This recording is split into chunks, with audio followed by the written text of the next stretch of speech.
ড্রামার শুরুতেই আমরা দেখতে পাই যে অ্যাস্ট্রোনমিক্যাল ব্যুরোতে সকল শিষ্যরা মিলে ফেক টাক সিলভার তৈরি করছিল, অর্থাৎ তারা তৈরি করার চেষ্টা করছিল আর কি। কিন্তু আমরা দেখতে পাই যে তারা সেটা তৈরি করতে পারছিল না।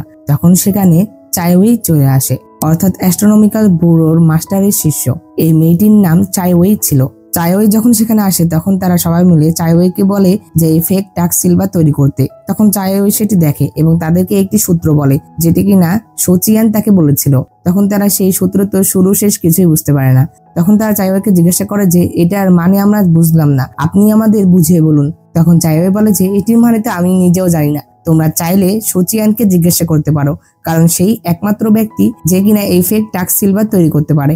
অন্যদিকে আমরা সোচিয়ানকে দেখতে পাই যে কিনা তার বাড়ির ছাদের উপরে বসেছিল।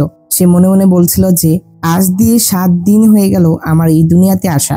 আমি এই দুনিয়া অ্যাকসেপ্ট করে নিয়েছি, কারণ আমি চাইলেও এখান থেকে আর আমার বাস্তব দুনিয়াতে ফিরে যেতে পারবো না। আর যাই হোক না কেন, আমি এখানে আমার প্ল্যান দিয়ে কেসগুলো সমাধান করেই সময় কাটিয়ে দিতে পারবো। তো এরপরে সোচিয়ান প্ল্যান করে যে সে এখন থেকে টাকা ইনকাম করা শুরু করবে, আর সেটা যে কোনো উপায় হোক না কেন। এরপরে সোচিয়ান তার বাড়ির সকলকে এই বিষয়ে জানায় আর তাদেরকে বলে যে আমাদের সকলেই টাকা প্রয়োজন, তাই আমার এই প্ল্যানটি সবাই শোনো এবং আমরা একটি ব্যবসা করি। কিন্তু কেউ সোচিয়ানকে ব্যবসা করার জন্য টাকা দিতে রাজি নয়। লিং ইউ তার ওয়ার্ক ক্লোথ দেয়। আর তখন সোচিয়ানের আন্টি বলে যে তুমি যদি আমাদের পরিবারের এত টেনশনই করো তাহলে এই কাপড়টি পরো আর ইয়েমেনে যাও আর তোমার চাকরি করো আর মাসে মাসে আমাদের বেতন পাঠাও। তো সোচিয়ানের যে ড্রেসটি ছিল বা তার ওয়ার্ক ছিল সেটা হলো একজন কনস্টেবলের। এটা দেখে তো সোচিয়ান অনেক রেগে যায়। সে বলে যে কি, একজন কনস্টেবল? আমি এই দুনিয়ায় একজন সাধারণ কনস্টেবল হয়ে কাজ করতে পারবো না। এই কথা বলে যখন সে তার কাপড় ফেলে দেয় তখন তার আন্টি তাদেরকে একটি ছুরি ছুঁড়ে মারে। সোচিয়ান অল্পের জন্য বেঁচে যায়। তো এরপরেও সোচিয়ান আবারও ব্যবসা করার চেষ্টা করে, কিন্তু সে পারে না, যার জন্য সে তার ওয়ার্ক প্লেসে চলে আসে। আর সেখানে তার আন্টি তাকে ছুরি দিয়ে আবারও ভয় দেখাতে থাকে। তখন সে তার অফিসে ঢুকে পড়ে। তখন তার সাথে তার পরিচয় হয় কনস্টেবল ওয়াং এর, যে কিনা চ্যাংলি কান্ট্রির ছিল। সেই তাদের মধ্যে হেড ছিল।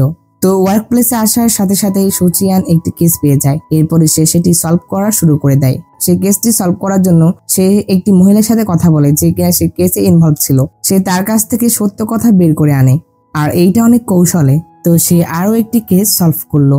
আর সোচিয়ানের এই কেসটি সলভ করার জন্য সোচিয়ানের হেড তাদেরকে একটি পার্টি দেয়, যেখানে তারা অনেক সুস্বাদু খাবার খায়। তো এরপরে সোচিয়ান একটি সম্পূর্ণ ড্রামাটি যদি তোমাদের দেখতে হয় তাহলে অবশ্যই আমার চ্যানেলে প্রবেশ করবে এবং চ্যানেলে প্লে লিস্টে চলে যাবে, এবং প্লে লিস্টে যাওয়ার পরে তোমরা এখানে সকল ড্রামার প্লে লিস্ট পেয়ে যাবে, যেখানে তোমরা ক্লিক করলে প্রতিটি ড্রামার প্রতিটি এপিসোড তোমরা এখানে পেয়ে যাবে। এখান থেকে তোমরা প্রতিটি ড্রামার প্রতিটি এপিসোড সম্পূর্ণ দেখতে পাবে।